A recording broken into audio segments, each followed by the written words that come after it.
저는 오늘 여러분들과 함께 누가복음 18장 1절부터 8절에 있는 말씀을 근거로 끈질긴 기도의 필요성에 대해서 말씀의 은혜를 함께 나누겠습니다. 오늘을 사는 저와 여러분들, 우리 신앙생활에 있어서 기도하는 것은 제가 1000만 번 강조를 하고 또 강조한다 할지라도 부족할 것입니다. 왜냐하면 우리의 기도 생활은 마치 숨 쉬는 것과 같아서 쉬지 말고 기도해야 된다는 것을 주님이 우리에게 말씀해 주셨기 때문에 그렇습니다. 마태복음 7장 7절부터 11절에 보면 바로 이 내용, 오늘 본문 내용에 앞서서 너희가 구하라 그러면 주실 것이요, 찾으라 찾을 것이요, 문을 두드리면 열릴 것이라고 말씀하시면서 우리 주님이 지속적으로 제자들과 그 후에 예수를 믿을 우리 모든 성도들에게 간절히 간구하고 기도해야 될 것을 말씀을 해주고 계십니다. 그런데 한두 번 두드리고 한두 번 구하다가 이루어지지 않았다고 포기하거나 뒤로 물러가지 말라고 하는 것입니다. 우리 신앙생활의 기도는 필연적인 것이고 그 기도의 응답이 즉시 되어지는 것도 있지만 오랜 세월을 걸려서 응답되어지는 것도 많이 있고, 또 오늘 본문에 깊이 있는 해석을 하면 우리가 저 영원한 천국에 올라가 하나님을 아버지로 모시고 예수 그리스도의 신부된 영생 복락을 누리는 길까지 가는 것이 험난하므로 끊임없이 기도해서 그 은총과 축복을 박탈당하지 말고 빼앗기지 말고 받아 누리라고 하는 것이 우리 주님이 우리에게 기도하며 가르쳐 주신 교훈인 것입니다. 그래서 저는 오늘 여러분들과 함께 어떠한 형태의 기도로 우리가 하나님께 나아가서 하나님이 주시는 은혜와 축복을 받아 이 땅에서 누리고 저 영원한 천국 들어가는 데에 걸림돌이 없이 달려나가는 기도하는 성도가 되어질까요?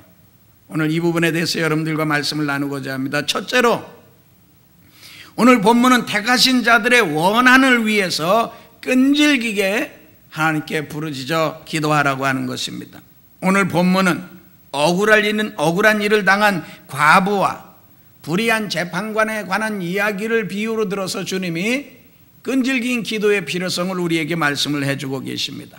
어떤 도시에 하나님도 두려워 아니하고 사람을 무시하는 재판관이 있었다고 했습니다. 여러분, 옛날이나 지금이나 재판관의 권세가 얼마나 셉니까? 그가 판결 내리는 대로 결정이 되어지는 것이므로 누가 뭐라고 비난을 한다 할지라도 재판관이 이렇다고 결정을 내리면 그것은 그대로 집행이 되어지는 것입니다. 그러므로 이 재판관은 굉장히 교만해졌고 많은 권력자들, 또 돈 많은 사람들과의 친분이 두터워졌고, 그리고 당대에 정말 최고 가는 권력자가 아닌가 그렇게 여겨집니다. 그래서 초대 왕들, 제왕국가의 왕들은 입법과 함께 재판권까지 왕이 가지고 있지 않습니까? 그러므로 그런 왕은 전무후무한 권력을 가지고 있기 때문에 아무도 항거하지 못했습니다. 그저 저 사람을 사형해라 하면 즉시로 군사가 잡아다가 죽이는 이러한 권세가 왕이 재판권까지 가지고 있을 때에 통치하는 사람들의 권세였었습니다. 그런 이 재판관도 굉장히 힘이 있고, 그래서 하나님도 두려워하지 않고 사람들을 무시하는 자였었다고 표현을 하고 있습니다. 그런데 또 그 같은 한 도시에 억울한 일을 당한 한 과부가 원수들에게 굉장히 큰 해를 당한 것 같습니다. 아마 재산적인 원한을 당하지 않았을까 할 의견인 것 같습니다. 그런데 그 과부는 재판 비용도 별로 없고 변호사 살 돈도 없으니 항상 재판관에게 쫓아가서 내 원한을 풀어주소서, 원한을 풀어주소서 그랬습니다. 재판관이 얼마 동안 듣지 아니했다고 했습니다. 돈도 없는 과부요, 그리고 뭐 재판에 유익하게 판결해 줘봐야 저에게서 나올 것도 없고 상대가 누군지도 알고 싶지도 않고, 그래서 얼마 동안 듣지를 않았다고 했습니다. 그런데 자꾸 와서 졸르니까 이 재판장이 이야기를 합니다.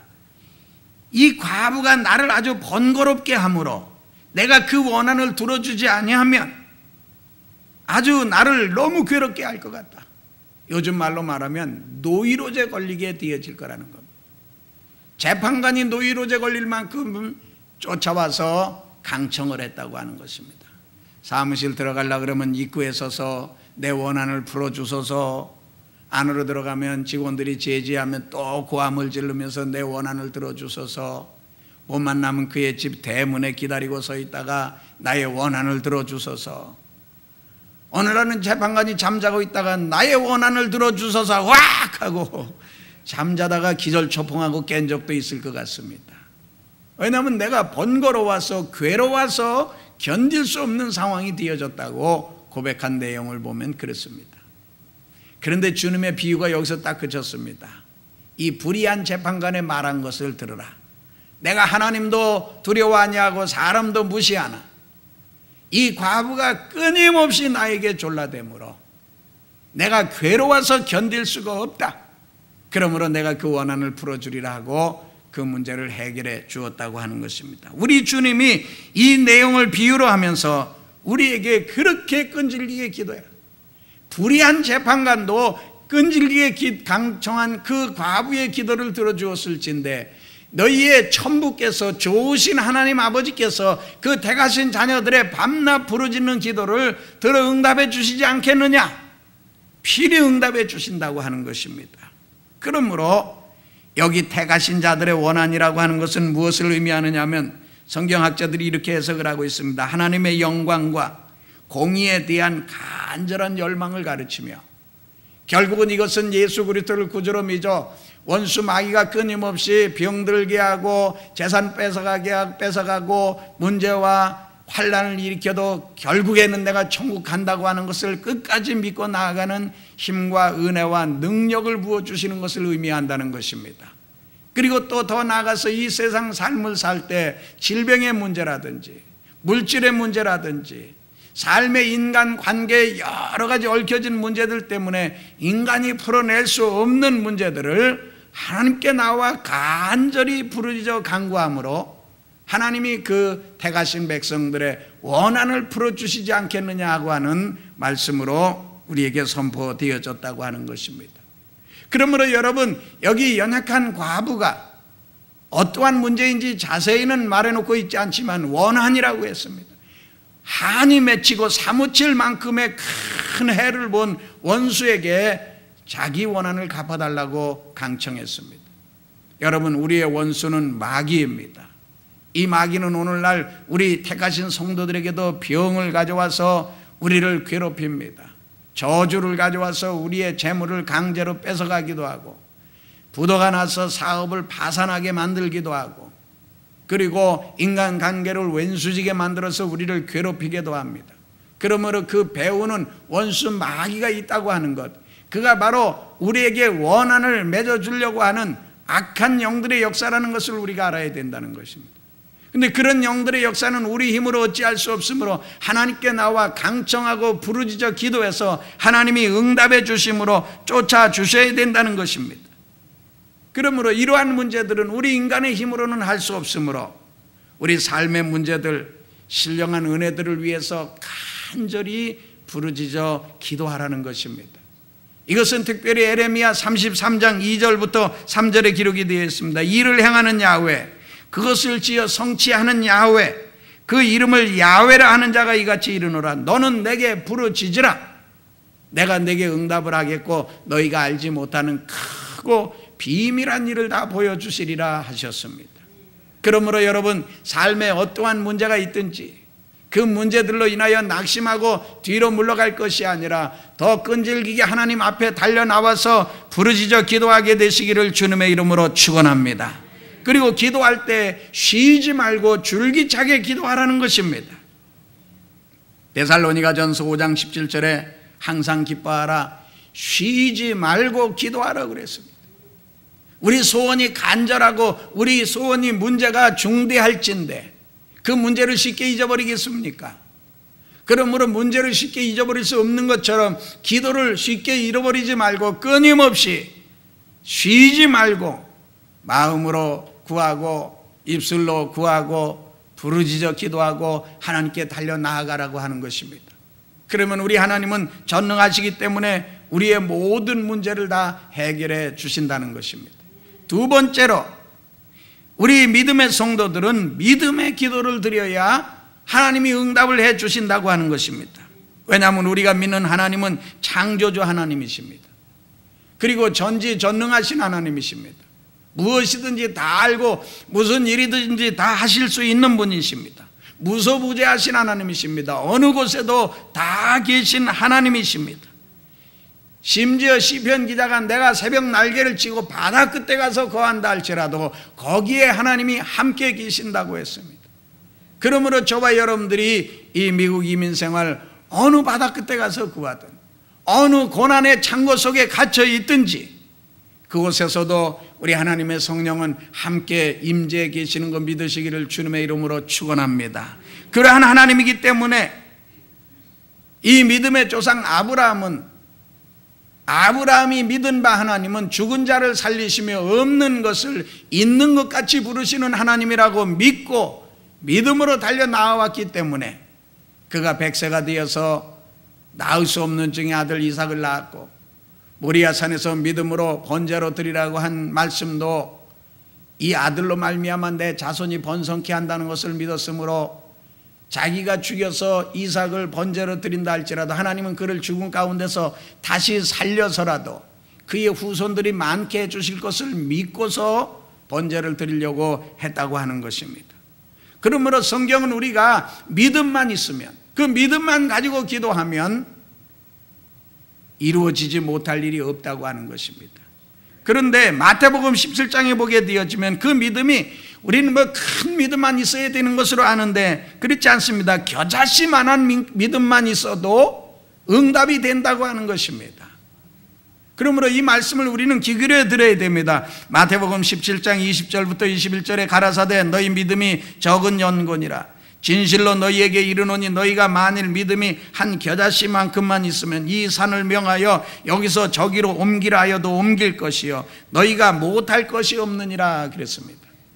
그런데 우리말 성경의 해석보다 킹 제임스 바이블의 해석은 더 자세하게 기록이 되어 있습니다. 그리고 우리 성경에는 21절에는 없음으로 되어 있지만 킹 제임스 바이블에는 여러분 21절도 있습니다.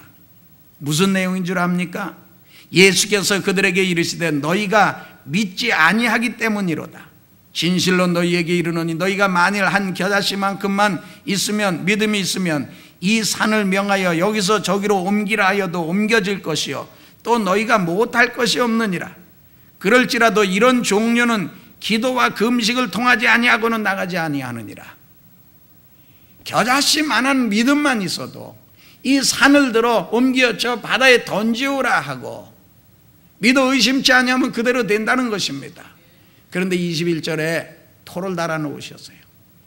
산이 옮겨서 바다로 던지우는 것은 간절히 부르짖어도 안 될 경우에는 금식 기도라도 하라는 것입니다. 그런데 아마 이때 번역한 한국 사람이 너무 배고프게 살아가지고 가뜩이나 못 먹으면서 믿는데 이것까지 또 기도까지 굶어가면서 하면 응답받기 전에 죽을까 봐 아마 뺐는지 모르겠습니다.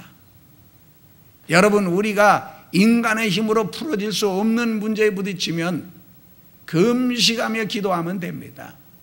이것은 우리 한국이 예전 시대에 왕들에게 어떤 탄원을 할 때 여러분 금식하면서 식음을 전폐하고 졸라대면 부모도 듣고 왕도 듣고 누구도 못 말렸지 않았습니까? 성경에 보니까 하나님도 못 말리신대요. 이 산을 들어 명하여 저 바다에 던지우라고 하는 중대한 일이 우리의 생애에 하나님 섬기는 일에 벌어지면 그걸 위해서 끈질기게 기도하고 그걸 위해서 금식하며 간구하면 하나님이 이루어 주신다는 것입니다. 그런데 그 믿음이 위대한 믿음이 아니고 겨자씨만한 믿음만 가지고 있어도 된다는 것입니다. 왜냐하면 겨자씨만 하다 할지라도 그 겨자씨가 씨앗은 작아도 나중에는 큰 산이 되는 것처럼 믿음이라고 하는 것은 처음에는 작게 출발하지만 하나님이 응답 주시는 때가 되어지면 산을 옮기는 능력으로 우리에게 되돌아온다고 하는 거 믿으시기를 주님의 이름으로 축원합니다. 믿음이 적어서 응답 못 받는 게 아니고요, 너희가 믿지 아니하기 때문에 응답 못 받는다. 여러분, 우리가 믿는 하나님은 전능한 하나님이시기 때문에 죽은 자를 살리시고 없는 것을 있게 하시고 병자를 치료하시는 하나님이 다 해결하실 것을 믿고 나와서 구하라는 것입니다. 또 더 나아가서 게으르지 말고 믿음과 오래 참음으로 약속을 지키라는 것입니다. 하나님께서 은혜를 부어주실 때 그 은혜를 받고 가시와 엉겅퀴를 내는 사람이 되어지면 하나님이 영광을 받지 못하시기 때문에 기뻐하시지 않고 그런 자들에게는 계속해서 응답을 주시지 않는다는 것입니다. 그러나 하나님이 은혜를 부어주실 때 채소와 과실과 같은 많은 열매를 맺으면 우리 하나님이 기뻐하시기 때문에, 그러므로 그러한 성도들은 히브리서 6장 11절부터 12절에 그러기 위해 우리가 간절히 원하는 것은 너희 각 사람이 동일한 부지런을 나타내어 끝까지 소망의 풍성함에 이르러 게으르지 아니하고 믿음과 오래 참음으로 말미암아 약속들을 기업으로 받는 자들을 본받는 자 되게 하려는 것이니라 그랬습니다. 히브리서 기자는 여러 곳에서 우리 믿음의 선조들이 장차 올 것을 만나지도 못하는데 올 것을 믿고 기다리면서 끊임없이 달려왔다는 것입니다. 그 보고 싶고 만나고 싶고 구원받고 싶은 것은 바로 예수 그리스도를 만나는 것이었었습니다. 구약의 모든 성도들은 그 예수 그리스도 오시는 것을 끊임없이 보려고 했으나 다 보지 못하고 죽었다고 했습니다. 그런데 우리 시대에 살고 있는 저와 여러분들은 그 예수님이 오셨고 이미 십자가에서 구원을 다 이루셨습니다. 그렇기 때문에 이제 우리들의 삶 속에는 바로 이 구약의 성도들보다 더 확실한 것을 보고 만진 바가 됐고 체험한 바가 되었는데 뭘 염려하냐는 겁니다. 우리 주님이 우리를 하늘나라로 데려가실 때까지 구약의 성도들은 오실 메시아만 그렇게 주야장창 기다리면서 왔어도 그들은 다 믿음으로 구원받았을진데 우리는 이미 그 구원자 주님이 오셔서 십자가에서 모든 구원을 다 이루어 놓으셨기 때문에 우리가 오래 참고 낙심하지 않고 게으르지 않고 열심히 구하기만 하면 우리의 구원은 물론이거니와 우리의 가족 구원도 다 이루어질 것이며 우리 삶의 문제 해결 못될 것이 없다는 것입니다. 그러므로 게으르지 말고 열심을 품고 하나님 섬기며 기도하라는 것입니다.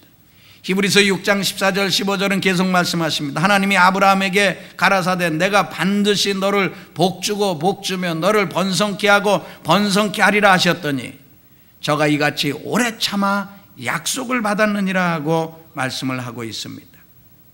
그러므로 성도 여러분, 하나님은 결국 약속을 이루어 주시고 복 주시는 하나님이십니다. 아브라함에게는 75세에 너의 본토 친척 아비집을 떠나라고 하셨습니다. 그리고는 우여곡절 속에 아들 이삭을 낳을 때가 75세에서 25년이 지난 100세였습니다. 그리고 그 이삭이 리브가를 통해서 야곱과 에서를 낳을 때는 이삭이 40세쯤 되어서 장가 갔다고 했으니까 아마 아브라함이 조마조마했었을 거예요. 아니 저 녀석이 빨리 좀 장가를 가서 내가 손주 좀, 내가 할아버지가 되고 나니까는 그 심정을 이해하겠어요. 그리고 그 이삭을 통해서 자손이 많아진다고 했으니 빨리 좀 나와서 빨리 좀 번성케 하라고 했지 않았겠습니까? 아브라함이. 그런데 이삭은 40세쯤 되어서 장가를 갔어요.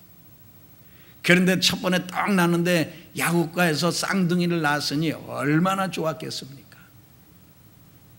아브라함이 만족하게 손자 보는 것을 보고 갔을 때는 벌써 60년이 지난 세월입니다.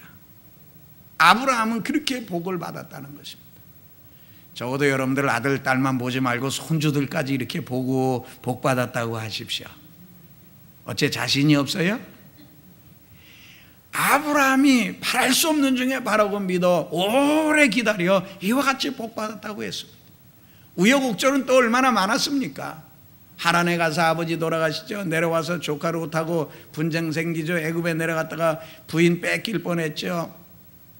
얼마나 고난과 역경이 많았습니까? 그래도 끝까지 참고 인내하고 나아가 결국은 응답과 복을 받았다는 것입니다. 여러분, 한국 속담에 신락 같은 소망만 있어도 포기하지 말라고 그랬습니다. 신라 같아도 그게 소망이면은 우리의 삶에 기적이 일어나기 때문에 그런 것입니다. 신라시 끊어지면 소용없지만 신라같이 겨자씨만한 믿음만 있어도 이 산을 들어 저 바다에 던지우라고 믿어 의심치 아니하고 나아가면 그대로 된다고 했습니다. 우리 힘으로 안 될 것 같은 낙심이 들어오면 금식하며라도 매달리라는 것입니다. 그러면 하나님이 다 응답해 주신다는 것입니다. 마지막 세 번째로, 성도가 얻고자 하는 것은 끝까지 포기하지 말고 내 손에 거머쥐고 내 심령에 확실히 심어질 때까지 간구하고 매달려 가라는 것입니다. 저희에게 오래 참으시겠느냐? 주님 말씀하셨어요. 누가복음 오늘 본문 18장 8절에 내가 너희에게 이르노니 속히 그 원한을 풀어주시리라. 그러나 인자가 올 때에 세상에서 믿음을 보겠느냐 하시니라고 말씀하셨습니다. 그러므로 우리 예수 믿는 성도들은 기도하다가 포기하면 안 됩니다. 포기하지 말고 줄기차게 매어 달려서 달려가야 된다는 것입니다. 갈라디아서 6장 9절에 우리가 선을 행하되 낙심하지 말지니 피곤하지 아니하면 때가 이름에 거두리라 그랬는데, 이것도 킹제임스 원어를 번역해 보면 너희가 지치지 말고 기진하지 아니하면, 또 다른 말로 번역하면 너희가 선을 행하되 낙심하지 말고 포기하지 아니하면 때가 이름에 거두리라 그랬습니다. 거두는 때가 언제냐? 포기하지 않고 줄기차게 나아갈 때에 하나님이 이루어 주신다고 했습니다. 그러므로 성경은 욥과 같이 인내하고 기다리라고 주님이 우리에게 말씀해 주고 계십니다. 야고보서 5장 10절부터 11절에 형제들아 주의 이름으로 말한 선지자들로 고난과 오래 참음의 본을 삼으라. 보라, 인내하는 자를 우리가 복되다 하나니 너희가 욥의 인내를 들었고 주께서 주신 결말을 보았거니와 주는 가장 자비하시고 긍휼히 여기시는 자신이라고 말씀하셨습니다. 여러분, 이 세상에 장세 이후로 욥과 같이 고난 겪은 사람은 아마 없을 것입니다. 욥의 그 고난이 어땠습니까? 그는 동방의 최고 가는 부자였고 의인이었다고 했습니다. 얼마나 그가 번성했었습니까? 그리고 하나님도 잘 믿는 사람이었습니다. 자녀들 10남매가 생일잔치 벌리고 나면 그 다음 날은 반드시 아버지가 번제를 드리며 우리 자식들이 생일잔치 하다가 혹시라도 입술로 주님께 범죄하지 아니했을까, 행위로는 다 보이니까 그거는 염려하지 않았는데 입술로 범죄했을까 봐 그것까지 아버지가 대신하여 번제를 드리고 기도하는 정도의 경건성이 있는 사람이면 정말 우리가 본받을 만한 사람입니다. 그런데 그가 하루아침에 사탄의 참소를 받고 하나님이 허락하신 시련을 겪으면서 주변 족장들이 몰려와서 모든 재산들을 다 갈취해가고 종들을 쳐 죽이고, 그 다음에 대풍이 불어와서 10남매가 마청의 집에서 생일잔치 하다가 기둥이 무너져 10남매가 압살을 당해 몰살을 하고, 그리고는 결국은 그런 사탄이 두 번째 참소하여 공격받은 악창이 나서 머리 정수리서부터 발바닥까지 악창이나 기와장으로 긁는 고난 속에 빠졌다고 했습니다. 그런데도 끊임없이 하나님께 자기 나름 원망하고 불평을 했지만 하나님을 부정하며 대적하지는 아니했습니다. 친구들과 많은 변론하고 자기가 그렇지 않다는 것을 막 두둔하고 말을 했지만 하나님께서는 그 고난을 그에게 허락하신 이유를 나중에 알려주셨습니다. 그 나중에 핵심의 증거가 뭡니까? 너는 이제까지 나를 귀로만 들어 알아왔다. 그런데 너는 나를 보아야 된다는 겁니다. 그래서 주님이 그 고난과 역경을 통과하면서 주님을 눈으로 보게 되어졌다고 하는 겁니다. 구약시대의 예수님 보고서 믿음의 확신을 얻은 사람이라고 하는 것은 굉장한 축복입니다, 여러분. 그러므로 우리가 고난과 역경이 오는 것은 우리를 더 신령한 세계로 이끌어 가시기 위함이지 우리를 파멸에 이끌어가게 하신 건 아니라는 것입니다. 욥이 그때서야 깨닫고 내가 티끌을 뿌리며 하나여 하나님께 회개하나이다. 내가 이제까지 하나님에 대해서 귀로만 들어서 알았었더니 이제는 내가 눈으로 주를 배옵나이다. 주님을 눈앞에서 배웠다는 거예요. 얼마나 영광된 축복입니까? 그게 언제 왔다는 겁니까? 극한 고난으로 재산 다 날아가고 10남매 다 죽고 악창이 나서 친구들 다 떠나고 가족들 다 떠나고 새 친구들만 와서 너 잘못했으니 회개하라고 꾸중하면서 변론하는 그 고통. 차라리 그래 얼마나 고생스럽냐, 힘내라 이렇게 해줬으면 좋은데 너 구제 안 했지, 너 혼자만 다 먹었지, 너 지금 아직도 좋은 금덩어리 많지, 그 오빌의 금을 강가에 돌에 버려라. 그러면 하나님이 너와 함께 하셔 다시 복 주신다. 고난받을 때 한두 마디는 잘못한 거 지적해 줄지언정 계속 추궁하지 마십시오. 위로가 더 나은 것입니다. 격려가 더 나은 것입니다. 소망의 메시지가 더 낫지. 그런 꾸중들을 계속하면 오히려 더 반발심만 생깁니다. 욥도 계속 반발하다가 나중에 하나님이 마지막 제일 나이 어린 친구를 통해서 너 하나님이 천지 창조하실 때 너 어디 있었냐? 하나님이 세상에 기초를 놓을 때 너 어디 있었느냐? 너가 천지 창조의 만물들의 인생 창조의 근본 원인과 이 모든 것들을 네가 아느냐? 나중에 꾸중하고 점점점 고개 숙이고 그 다음에 하나님과 대면하다가 결국은 귀로만 듣던 하나님을 눈으로 보게 되어진 겁니다. 이것보다도 구약시대의 영광된 축복은 없습니다. 그런데 신약의 사도들까지도 너희가 욥의 인내를 본받으라고 했습니다. 성도 여러분, 우리 기도가 10년, 20년, 30년 안 된다고 해서 낙심할 겁니까? 그러지 말라는 겁니다. 우리 생전에 다 이루어집니다. 우리가 잘 아는 성 어거스틴의 어머니 모니카도 그가 40대까지 주지육림에 빠져 어머니, 신앙의 어머니를 괴롭혀서 도시락 싸들고 다니면서 어머니가 죄에 말리고 회개하고 이 아프리카까지 이민 가며 도망 다니면서까지 어머니의 기도를 피하려고 했지만 40여 년 만에 그는 깨어져서 성인이라 지칭할 만큼 신학자가 되어졌지 않았습니까? 그러므로 포기하지 맙시다. 남편도 포기하지 말고요, 자식들도 포기하지 말고요, 우리 교회 비전 5천은 더더욱 포기하지 말고 예수 이름으로 다 이루어질 것을 믿고 끝까지 기도합시다.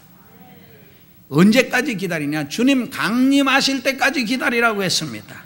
야고보서 5장 7절로 8절에 그러므로 형제들아 주의 강림하시기까지 길이 참으라. 보라 농부가 땅에서 나는 귀한 열매를 바라고 길이 참아 이른 비와 늦은 비를 기다리나니 너희도 이같이 참고 마음을 굳게 하라. 주의 강림이 가까우시니라.